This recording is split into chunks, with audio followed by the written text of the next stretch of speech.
Qala al-musannif rahimahullahu ta'ala wa nafa'ana bihi wa bi ulumihi fid dharain amin. Subhanaka la ilma lana illa ma 'allamtana innaka antal alimul hakim. Rabbi shrah li sadri wa yassir li amri wa hlul 'uqdatam min lisani yafqahu qawli. Bismillahirrahmanirrahim. Kita sampai ke wasiat Rasulullah kepada Sayyidina Ali berikutnya. Ini waman akalal haram ma taqalbuhu sudah nih. Tuhaffadinuhu wa dha'ufa yaqinuhu. Cuman wa dha'ufa kemarin belum sih. Saya ulang dari waman akala. Waman akalal haram, barang siapa yang memakan barang yang haram, ma taqalbuhu, maka hatinya akan mati. Oke. Bisa hatinya mati, maksudnya hati mati itu seakan-akan sulit untuk menerima kebaikan. Oke, sulit untuk berbuat baik. Itu biasanya dampak daripada memakan barang yang haram. Mati dengan keras beda ya? Mati yang keras. Ya, keras itu biasanya dampaknya sebenarnya sedikit sama antara hati yang mati dengan hati yang keras. Keras itu kan penyebabnya juga hati yang mati sebenarnya. Hati yang mati kan tidak bisa menerima nasihat seseorang. Biasanya kalau diberi nasihat dia diberi jalan untuk kembali kepada Allah Subhanahu wa taala, dia tidak mau. Iya, banyak alasan terus. Itu yang diantaranya yang dimaksud mata qalbuhu. Kemudian wa khaffadinuhu, dan juga menjadi enteng agamanya. Yang dimaksud menjadi enteng agamanya di sini perbuatan baiknya itu biasanya malas-malesan. Kadang ya kayak kemarin saya jelaskan itu ya, kadang-kadang duhurnya sholat, tapi asarnya malas lagi, kemudian maghribnya sholat lagi, kemudian berbuat baik, kemudian abeli mulai ada maksiat, abeli mulai ke bagus, lemah, ya enteng itu agamanya enteng. Keoke lah bahasa Maduranya itu uga-ugalan. Iya. Kemudian wadhahu fayakinuhu, dan dampaknya mengkonsumsi barang yang haram itu menjadi lemah keyakinannya. Jadi membuat keyakinannya kepada Allah Subhanahu wa taala, atau nasihat juga, atau apa yang disampaikan oleh guru-guru dan pelajaran-pelajaran semuanya berkaitan tentang masalah agama itu kurang yakin. Naudzubillah kalau keyakinannya itu menyebabkan nanti kalau percaya dengan pangeran itu bisa menyebabkan lo percaya deh agak melok yakin cekengan. Kilo lo mungkin rukunnya iman sudah tidak percaya, ini nyebabnya nanti. Yaitu dampaknya bisa nanti takut pindah agama itu juga. Karena sudah tidak yakin ke Allah ini. Lemah keyakinannya ketika orang itu mengkonsumsi barang yang haram. Kemudian wa hajiballahu da'watahu, dan juga doanya ada penghalang bagi orang-orang yang memakan barang yang haram.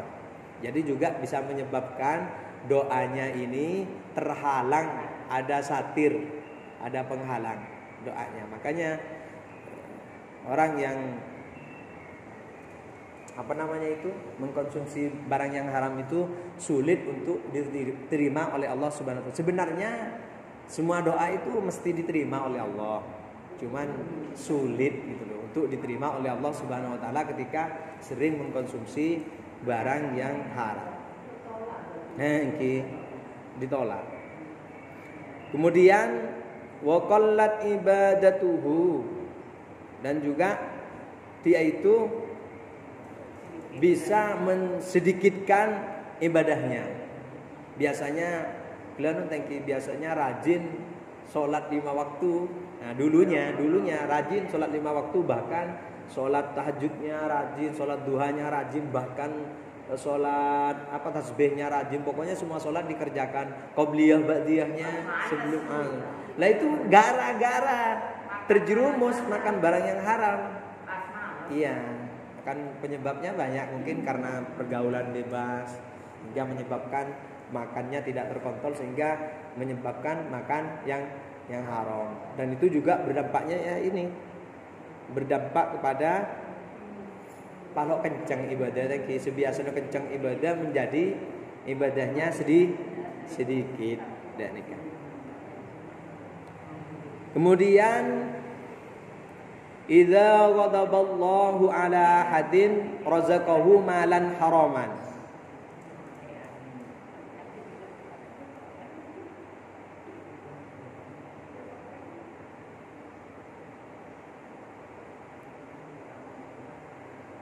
Maka dari itu ketika orang memakan hal-hal yang haram itu menyebabkan juga marahnya Allah Subhanahu wa taala. Sehingga kalau Allah sudah bendu, idza ghadaballahu ala ahadin, apabila Allah sudah murka, sudah benci kepada seseorang, ahadin, razaqahu malan haraman, maka Allah akan memberi harta yang haram. Makanya kadang-kadang gelanun tangki apa orang yang kadang bermaksiat bi tambah soki dan kadang gelanun tangki kan beda orang yang kadang tambah gelanun sebiasanya timbangannya besi tua biasanya di Jakarta kan banyak gelanun tangki biasanya berapa kintal cuman kadang-kadang ya timbangannya apa gelanun tangki besinya pakai kena gelanun tangki kadang-kadang besi yang rusak itu dicampur dengan apa gitu kan lebih banyak dari besi yang asli. Contohnya seperti itu maksudnya namanya mana nih kan? Karena bukan berarti apa mak bisa rezekinya orang itu padahal dia sering bermaksiat kepada Allah, sering memakan haram, sering berbuat maksiat, sering memakan haram. Apa bijan soki yang mungkin itu karena sholat kan dari Gusti Allah. Apa ya bahasa Indonya solakan itu? Ya disulak ya. Diberi enak terus sama. Iya, nah itu iya maksudnya makanya hati-hati ketika kita itu tidak ibadah, mohon maaf ya, tidak sholat, tidak ibadah dan tidak semuanya berfoya-foya tapi tambah soki lah itu awas. Itu kadang-kadang itu karena Allah bendu. Ini bahasanya bendu di sini. Maksudnya bahasa Jawanya bendu, tukah Gusti Allah. Munda Gusti Allah ini benci kepada seseorang, maka Allah akan menelantarkan rezekinya, akan memberi rezeki dia barang sehat haram naudzubillah min dzalik. Engki sekali. Kemudian fa idastadda ghadabuhu alaihi. Apabila Gusti Allah itu dahsyat bencinya, maksudnya benci ini kan bukan berarti lebih dahsyat bencinya, tapi beda boleh Gusti Allah ini kalau luar biasa murkanya. Fa idastadda ghadabuhu, apabila Allah itu sudah banget bencinya atau murkanya kepada seseorang itu, wa kallah bihi syaitanan yubariku lahu fihi, maka Allah mewakilkan rezekinya orang tersebut itu terhadap setan. Jadi Gusti Allah ini memberi mewakilkan ya setan wis gelanun cek bahasa Madura iki wis setan la anu hede ya la anu hede rezekina la anu hede bacaan hede ji pada rem apa ibu rezeki kati apa pi bacaan hede. Jadi ibeke lagi bi Gusti Allah mun lapagel Gusti Allah mun lo cek pegel ada situ manusia maka bi Gusti Allah rezekine jelek iyan wakika ibeki lagi ke setan, otomatis jelas setan ibadah tibekel kan otomatis kan diterjerumuskan kepada hal-hal yang tidak baik. Mungkin ya baik senang dah barang saram jelas setan panjenengan. Cak setan ning kegelanan lagi. Janji mulai dari Nabi Adam berjanji bahwasanya saya ini nanti sampai hari kiamat akan mengganggu manusia.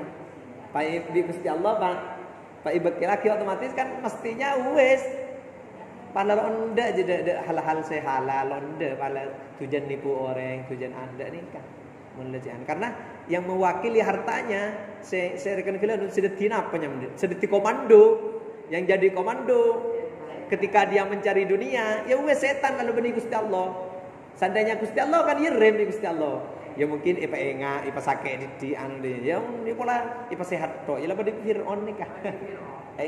Pala sehat tok. Sing kena pahalaan. Jadi kayak bagi laki dan setan. Kemudian wa yashabuhu wa yas'aluhu wa yashabuhu, dan terhadap seseorang yang sering mengkonsumsi barang yang haram itu dan dia yang menemani adalah setan.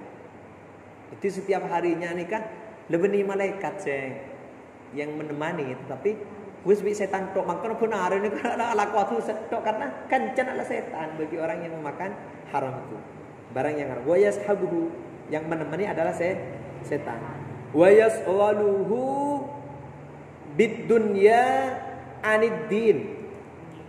Dan Gusti Allah akan merepotkan orang tersebut, orang yang mengkonsumsi barang haram itu dengan perkara dunia aniddin dibandingkan perkara akhirat atau perkara agama. Mereka bi pangeran ni ke repot dok dunia tok dan nikah. Mereka lalu bu engki mereka gelanon lagi. Mon beda pengajian ita tangkene ki lalu hadir pokon mun la au bau agama lalu ndak nikah. Mesti seneng ya kalau ngakale orang yang lawan borong haram tok. Bi pangeran naudzubillah tangki.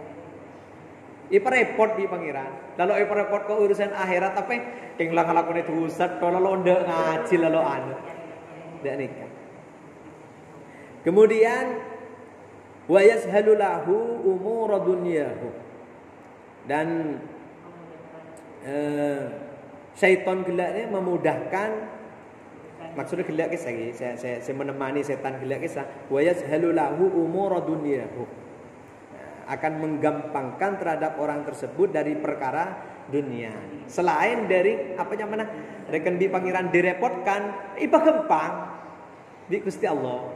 Ipa gampang dia engki ipa dumpa gela non dekan lai solak di pangeran sebiasana gela tepan iman di pangeran ji ipa enga pesene pa didik markene mare enga ka pangeran arapa ipa didik ngakana didik ya mare tengate cek sekema si alal mun banyak gelu kan takok bi terlebih gula sareng patan jenengan makanya ipa didik anu dan kecuali bagi orang yang sesadar tangki bagi orang yang sifakun iman dek pangeran pakun ngelakoni bareng sesae insyaallah dunya kadin toh menabi dipegang dengan orang yang selalu takwa kepada Allah beda.